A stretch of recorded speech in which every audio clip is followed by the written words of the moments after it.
हम बात करने वाले हैं केतु अगर कुंडली के 12 घरों में अगर बैठता है तो हर घर में क्या रिजल्ट देता है। लेकिन उससे पहले हमें केतु को समझना चाहिए। ये 9 ग्रहों में सबसे ज्यादा चमत्कारी मिस्टीरियस प्लैनेट माना जाता है। सिर्फ केतु एक ऐसा ग्रह माना जाता है जो आपको इस जीवन के जंजाल से छुड़ाने आया है। बाकी हर ग्रह आपको किसी ना किसी चीज में फंसाने आया है। जैसे कि सूर्य आपको घमंड फेम इनमें फंसाने आया है, बुध आपको मनी में फंसाने आया है, शनि आपको हार्डवर्क और संघर्ष में फंसाने आए हैं। सिर्फ एक ऐसा प्लैनेट 9 ग्रहों में होता है केतु, जो कहता है ना छोड़ो यार जाने दो। इसलिए यहाँ पर केतु की सबसे पहली फिलॉसफी निकल कर आती है कि ये प्लैनेट बताता है आप किस चीज से डिटैच रहेंगे या किस चीज को छोड़ देंगे, किस चीज में आपकी दिलचस्पी नहीं रहेगी। अगर इसी एक पॉइंट को हम और ज्यादा गहराई में समझे तो ये स्पिरिचुअलिटी का कोर तत्व है। ये अध्यात्म की दुनिया का कोर तत्व है कि हमें चीजों को नहीं पकड़नी। जब आप मेडिटेशन करते हो ना तो आप अपनी श्वास पे ध्यान देते हो, विचारों को छोड़ देते हो। जब आप विचारों को छोड़ोगे तब आप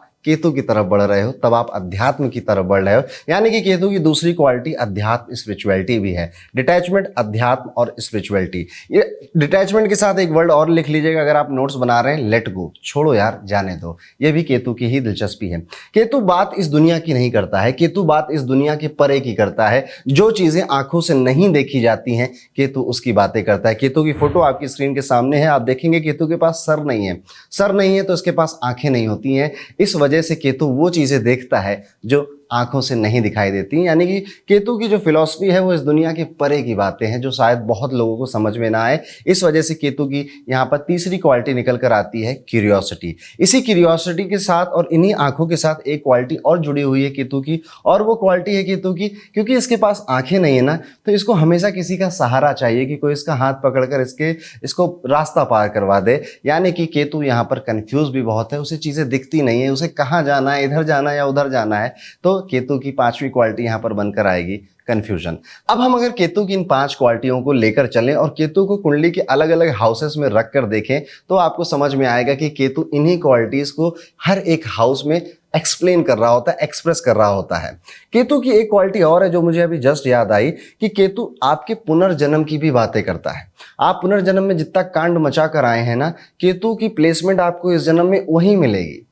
केतु जहां बैठ जाएगा उस चीज से डिटैच करेगा, जैसे इसकी क्वालिटी। लेकिन डिटैच इसीलिए करेगा, आप किस चीज से डिटैच हो जाते हो? आप जलेबी खूब खाओ, रोज सुबह शाम 1 किलो जलेबी पे लो। आप इतनी जलेबी खाओगे, इतनी जलेबी खाओगे, उल्टी हो जाए, उस उल्टी को दोबारा खा लो। जब इतना सारा जलेबी आप खा लोगे तो क्या होगा? उस जलेबी को देखने का मन नहीं करेगा, आपको घिन आएगी, उसको छोड़ देने का मन करेगा। जहां जलेबी होगी वो रास्ता छोड़ के आगे बढ़ जाओगे। ये है वो केतु की बात। यानी कि इस तरह से वो डिटैचमेंट करवा सकता है। आपको वो चीज बिल्कुल पसंद ही नहीं है, आपको उस तरह कोई मोह नहीं है। क्यों नहीं है मोह? क्योंकि आपने वो चीज इतनी बार कर ली है, इतनी ज्यादा बार कर ली है। तो केतु किसी भी हाउस में अगर बैठ रहा है तो वो चीज आप पास लाइफ में बहुत ज्यादा बार करके आए हैं, इतनी ज्यादा बार करके आए कि इस लाइफ में आपका उस चीज में दिलचस्पी नहीं है। ये भी एक बहुत कोर पॉइंट है केतु के लिए। अब आगे बढ़ते हैं, केतु को एक एक करके कुंडली के अलग अलग हाउसेस में बैठाने की कोशिश करते हैं। इसलिए मैंने आपकी स्क्रीन पर यहाँ पर एक कुंडली चार्ट ऑलरेडी बना रखा है। आप अपनी स्क्रीन पर देख सकते हैं कि यहाँ पर मैंने रोमन में कुछ शब्द लिखे हुए हैं। जैसे कि आप यहाँ पर देखें, यहाँ पर आपको मिलेगा कि मैंने फर्स्ट लिखा है, फिर सेकंड लिखा है, फिर थर्ड लिखा है, फोर्थ लिखा है, ऐसे करके यहाँ पे 11 है और ये 12 है। अब ये नंबर किस चीज को रिप्रेजेंट करते हैं? ये जो नंबर है दोस्तों, ये आपके हाउसेस को रिप्रेजेंट करते हैं। यानी कि फर्स्ट हाउस में मैंने फर्स्ट लिख दिया, सेकंड हाउस में सेकंड लिख दिया, 7th हाउस में 7th लिख दिया। अब आपको बिल्कुल भी चिंता करने की जरूरत नहीं है। आपकी कुंडली में हो सकता है इन जगहों पर अलग अलग नंबर लिखे हों, वो नंबर हाउस के नहीं है, वो राशि के नंबर है। आज हम राशि को डिस्कस कर ही नहीं रहे हैं, हम सिर्फ हाउस को डिस्कस कर रहे हैं। इसलिए मैं जो दिखा रहा हूं, जहां पर फर्स्ट लिखा है वही आपकी कुंडली में भी वही फर्स्ट हाउस है। चाहे वहां कोई भी अंक लिखा हो, डजंट मैटर। हर किसी की कुंडली में फर्स्ट हाउस यही रहता है, सेकंड हाउस भी यही रहता है। हाउस कभी जगह नहीं बदलते। आपका घर है, आप घर में रहते हो, कभी आपके घर ने सोचा कि आज मूड खराब हो रहा है, थोड़ा चल के टहलाता हूं, होता है क्या? ऐसा नहीं होता। इसी तरह कुंडली में भी कोई घर अपनी जगह नहीं बदलता, चाहे समाज में वो किसी की भी कुंडली हो। अब केतु को रख के देखते हैं एक एक जगह पे ये रिजल्ट कैसा देता है। अगर आप केतु को फर्स्ट हाउस में रख देते हैं, अब ये फर्स्ट हाउस का केतु क्या करेगा?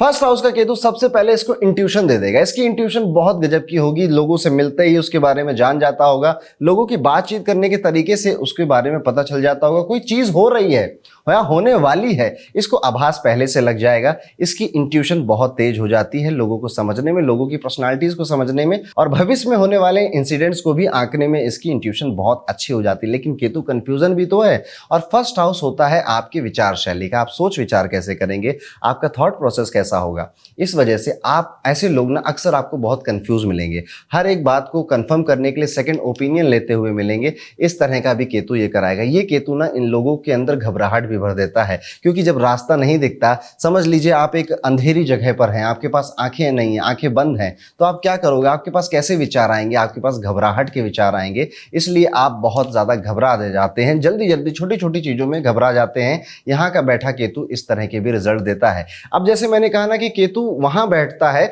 जो चीज आप पिछले लाइफ में बहुत बार कर चुके हैं। तो पिछली लाइफ में आप क्या कर चुके हैं, फर्स्ट हाउस आपकी पर्सनालिटी है, पिछले लाइफ में आपने अपनी पर्सनालिटी का डंका बजाया था। इस वजह से हो सकता है कि इस लाइफ में जब केतु यहां पर बैठा है तो आपके पास कोई हिडन टैलेंट है, कोई छुपा हुआ कोई कला का क्षेत्र है आप जिसमें बड़े माहिर हैं, अचानक से वो निकल सकता है, हो सकता है पूरी जिंदगी ना निकले। आपका वो टैलेंट छुपा हुआ है इस केतु के अंदर। आप जितनी केतु की प्रैक्टिस करेंगे, इसकी रेमेडी भी ना मैंने कैप्शन में लिखी हुई है कि अगर आपको अभी तक अपना टैलेंट नहीं पता चला तो रेमेडी कर कर आप अपने उस टैलेंट को उजागर कर सकते हैं, उसको समझ सकते हैं। तो फर्स्ट हाउस का केतु इस तरह के रिजल्ट देता है। अब मूव ऑन करते हैं और समझते हैं कि केतु अगर किसी के सेकंड हाउस में बैठ जाता है तो किस तरह के रिजल्ट देता है। अब सेकंड हाउस को समझिए। सेकंड हाउस आपके धन को बताता है, वो धन जिसके लिए, जो वो पैसा जिसके लिए आप मेहनत करते हैं। सेकंड हाउस आपकी स्पीच है, आपकी वाणी है, आपके बोलने की कला है। सेकंड हाउस आपका परिवार है। अब केतु डिटैच किससे करवाएगा, केतु आपको पैसों से डिटैच करा देगा। आपको बहुत ज्यादा पैसे कमाने से फर्क नहीं पड़ेगा, आपको बहुत ज्यादा अपने परिवार की जो